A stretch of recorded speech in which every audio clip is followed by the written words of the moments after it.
Hello tout le monde, j'espère que ça joue. Aujourd'hui, focus sur la Jaeger-LeCoultre Master Control Date.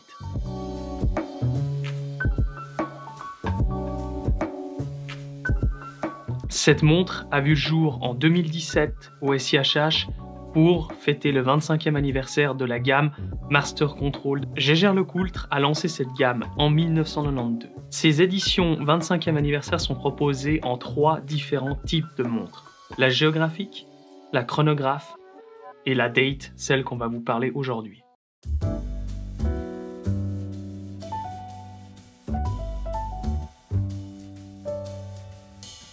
Cette montre n'est plus proposée au catalogue, mais quand elle était au prix de 5 850 francs suisses. Master Control, c'est quoi?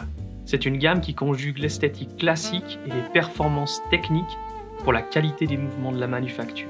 Quand on regarde un peu plus précisément ce cadran, on a tout de suite un charme vintage qui nous saute aux yeux.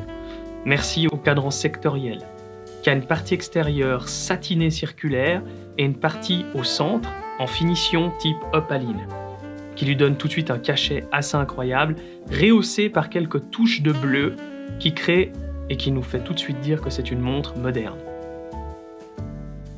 Les chiffres 6, 9 et 12 sont présents sur le cadran, et à la place du 3 heures, on a bien évidemment la date, puisque c'est la Master Control date. Extrêmement bien intégrée, d'un bleu pétant.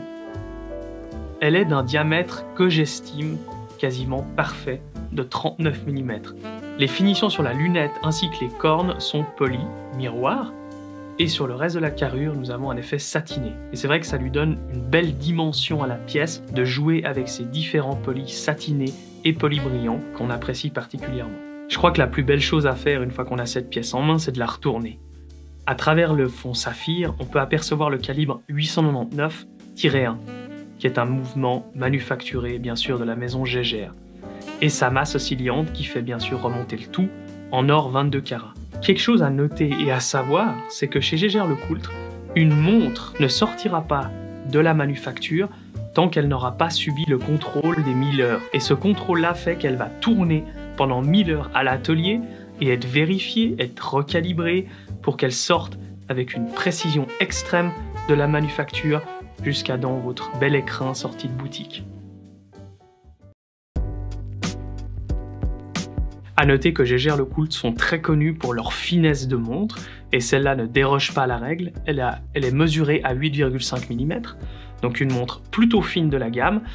Bien sûr, chez Jaeger, nous avons aussi des ultra fines qui l'est encore plus, mais ça se ressent au poignet que c'est une montre extrêmement agréable à porter, due à ses 39 mm de diamètre et ses 8,5 mm d'épaisseur.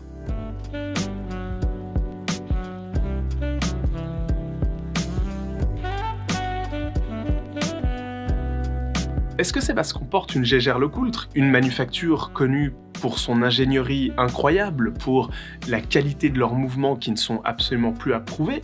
Est-ce que c'est parce qu'on porte une montre effectivement d'un diamètre, comme l'a dit mon frère, de 39 mm, donc à la fois extrêmement confortable et esthétiquement très agréable?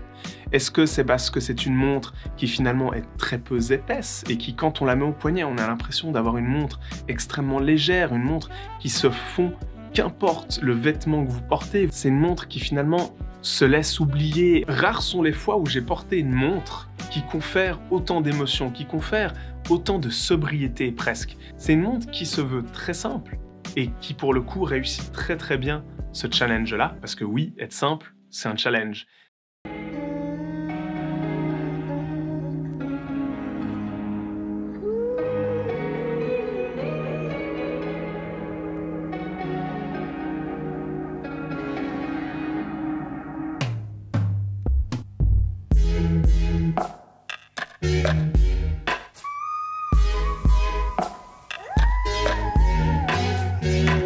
Une des choses qui frappe tout de suite en prenant en main cette montre, en regardant cette montre, c'est son cadran sectoriel. Il est absolument dingue. Et voir Jaeger-LeCoultre amener finalement un cadran sectoriel sur l'une de leurs modèles, c'est quelque chose qui surprend énormément.